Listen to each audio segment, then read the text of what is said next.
অত্যন্ত দুঃখের সাথে বলতে বাধ্য হচ্ছি, যখন আমরা বলেছিলাম সংবিধানকে বাতিল করতে হবে, ৭২-এর ওই আওয়ামী হিন্দুস্তানি সংবিধান আমরা রাখবো না, তখন অনেকেই আপত্তি জানিয়েছিলেন বড় দলের তকমা নিয়ে। আমরা যখন বলেছিলাম ফ্যাসিস্ট শেখ হাসিনার রেখে যাওয়া ওই স্বৈরাচার প্রেসিডেন্টকে তার পদ থেকে সরাতে হবে, বড় দল আমাদেরকে বাধা দিয়েছিল। আমরা যখন বলেছিলাম আওয়ামী লীগকে নিষিদ্ধ করতে হবে, ভারতীয় প্রেসক্রিপশনে ইনক্লুসিভ নির্বাচনের নামে বড় দল আমাদেরকে বাধা দিয়েছিল। আমরা আজকে যখন বলতে চাই যে ওই হিন্দুস্তানের দালাল জিএম কাদারের জাতীয় পার্টি 14 দল গণহত্যায় যারা জড়িত ছিল তাদেরকে নিষিদ্ধ করতে হবে, তখনও ওই ভারতীয় তকমায় ইনক্লুসিভ নির্বাচনের নামে বড় দল আমাদেরকে বাধা দিচ্ছে। আমরা অত্যন্ত দুঃখের সাথে উপলব্ধি করছি যে নতুন বাংলাদেশে আমরা বারবার বলেছিলাম আধিপত্যবাদকে আমরা মেনে নেব না, আগ্রাসনকে আমরা মেনে নেব না, সাম্রাজ্যবাদকে আমরা মেনে নেব না, বৈষম্যহীন নতুন বাংলাদেশ গড়ব। তখন নতুন করে স্বৈরাচার সৃষ্টি হচ্ছে, নতুন করে আবারও সেই ভারতীয় আধিপত্যবাদকে পুনর্বাসনের চেষ্টা করা হচ্ছে। আর এই নতুন বাংলাদেশকে নতুন ভাবে অশান্তি সৃষ্টি করার জন্য হিন্দুস্তান এবং রয়ের এজেন্টরা তো লেগেই আছে। সম্প্রতি পাহাড়ে যেই সংঘাত সৃষ্টি হয়েছে আপনারা সকলেই জানেন এবং বুঝেন।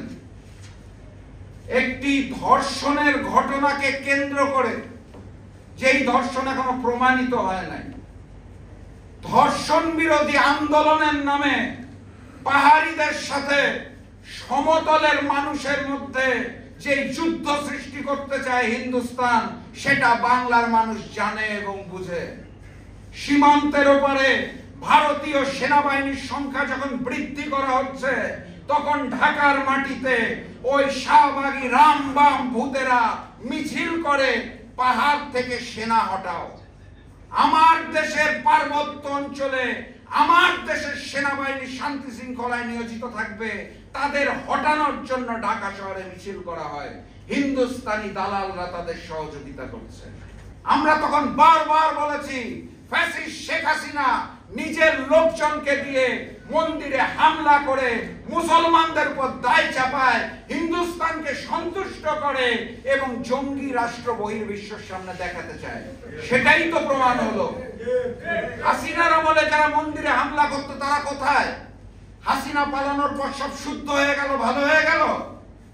এখান থেকেই বুঝতে হবে যে ফ্যাসিস্ট শেখ হাসিনা এবং হিন্দুস্তানের নির্দেশেই পূজার সময় মন্দিরগুলোতে হামলা করা হতো।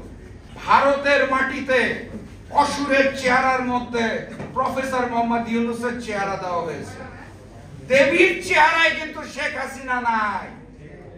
তারা শেখ হাসিনাকে দেবী মানে না, তারা মানে শেখ হাসিনা হচ্ছে তাদের সেবাদাসী। অসুর নেগেটিভ ক্যারেক্টারের মধ্যে তারা ইউনূস সাহেবের চেহারা বসিয়েছে। এই ইউনূস সাহেব বাংলাদেশের প্রতীক। ভারত বুঝাতে চেয়েছে যে ইউনূস সাহেব তথা বাংলাদেশ এই মুহূর্তে ভিলেন ক্যারেক্টার রোল প্লে করছে। শুধু ভারত হলেও বুঝতাম, একই সময় তাদের পরিকল্পনায় বাংলাদেশের প্রায় ৮০০ মন্দিরের অসুরের চেহারার মধ্যে ইসলামিক দাড়ি দেওয়া হয়েছে, চাপ দাড়ি, যেটাকে আমরা ইসলামিক দাড়ি বলেছি। একটা দুইটা ১০০-২০০ মন্দির নয়, প্রায় ৮০০ মন্দিরে একই রকম অসুর বানানো হলো। এটা যে হিন্দুস্তানি চক্রান্ত এবং হিন্দুস্তানি পরিকল্পনা, এটা বাংলার জনগণ ঠিকই বুঝে। আমাদের করণীয় কি? আমাদের করণীয় হচ্ছে অগাস্ট মাসের ৫ তারিখের পূর্বে ফ্যাসিস্ট হাসিনা বিরোধী আন্দোলন যেভাবে করেছি, একইভাবে কাঁধে কাঁধ মিলিয়ে রাজপথে প্রস্তুত থাকতে হবে। কথাবার্তা পরিষ্কার, বাংলার মাটিতে আওয়ামী লীগের অপরাজনীতি, শেখ পরিবারের অপরাজনীতি চিরতরে নিষিদ্ধ ঘোষণা করতে হবে। বাংলার মাটিতে হিন্দুস্তানের দালাল, গণহত্যাকারী দোসর জাতীয় পার্টি 14 দলের রাজনীতি নিষিদ্ধ ঘোষণা করতে হবে। বাংলার মাটিতে আমরা ভবিষ্যতে আর কখনোই আধিপত্যবাদ, আগ্রাসন, সাম্রাজ্যবাদ কোনো কিছু মেনে নেব না। বাংলাদেশ হবে বাংলাদেশীদের, অন্য কোন প্রভু বাংলাদেশের মাটিতে আমরা মেনে নেব না।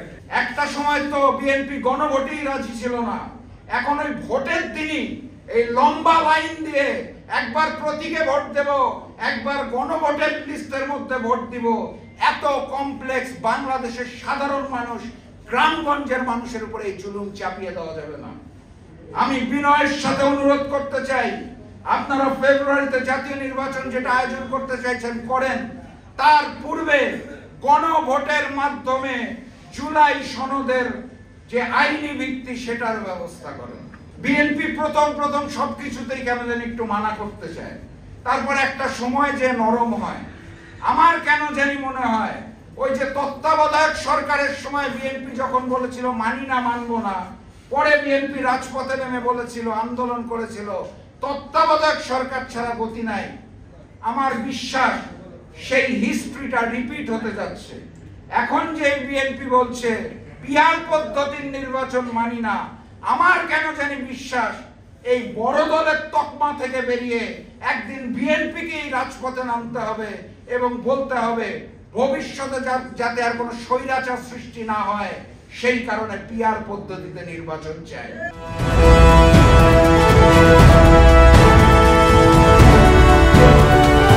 জনতা টিভি, জনগণের আয়না।